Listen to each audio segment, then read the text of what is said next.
So the next one, you want to racially profile Muslims. Right. Yeah, that was a painful. Yeah. Now, ironically, post. yeah, I read your piece on it. If that's the case, you actually want to.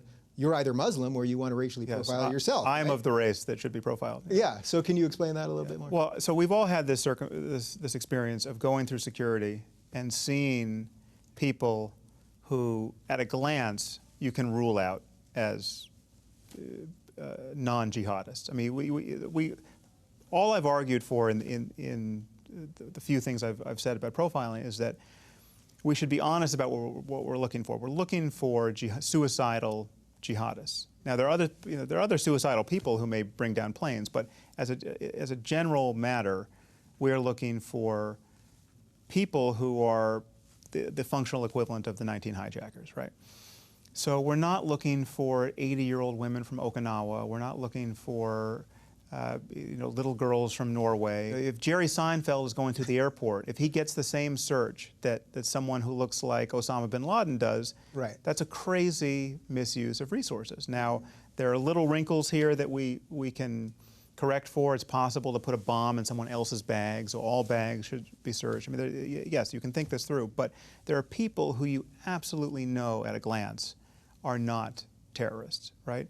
And any moment spent scrutinizing them in this security theater we've all witnessed at TSA is a moment not actually intelligently looking for a more plausible threat. So, I mean, my view is you have $10 worth of attention. If you spend $1 over here, you've got $9 to spend elsewhere, right? So it's just a zero-sum game. And so my sense is, because I mean, again, we need well-trained, smart people at TSA to do this. That's a whole other issue. It's not like we're well poised to do this. But when you look at what the Israelis do, when you look at if you ever get on El Al and you look at how they run security, yes, they look at everybody, but there's absolutely no pretense of being fair in this process, and there shouldn't be, right? It's just like, and when I go through security, 50% of the people to me look like, and I'm not saying that I'm an expert here, but I pay attention to this sort of stuff a lot.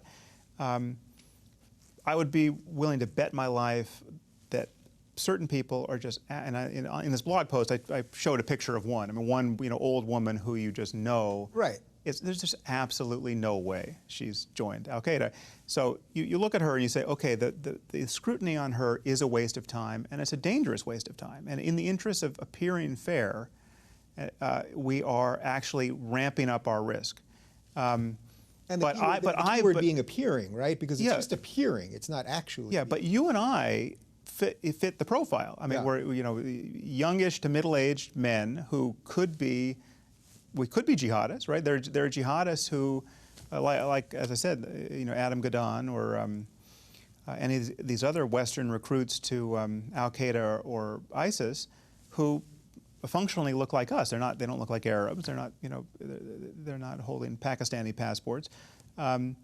So yeah, no, I'm not letting myself off the hook here. Right. It's not like I want me and the other white guys to just sail through. It's just there are still people who are obviously not jihadists, and until these people start blowing themselves up on planes, I think we'd be wise to just admit we know what we're looking for. Right. We have some sense of what we're looking for. Yeah, and just to be crystal clear, in that post, you literally said, I'm just reiterating, it's what you just said, but that you should be picked out, right? Oh yeah. That you actually should be picked out. And I describe it as anti-profiling. It's not that I want certain people profiled. I just want us to admit that certain people require less scrutiny. And Jerry Seinfeld is one. When you see a famous celebrity, right, go through security, treat it as though he just may have become a jihadist, and when no one was watching. It's crazy making. It is security theater. Yeah. And there are many people who, though not famous, are every bit as unlikely to be members of Al-Qaeda as prominent people who we know. Betty White. If Betty White is I would not be happy about that. Exactly. That would be a surprise. Yeah. ISIS will have won if they recruit Betty White. If Betty White gets.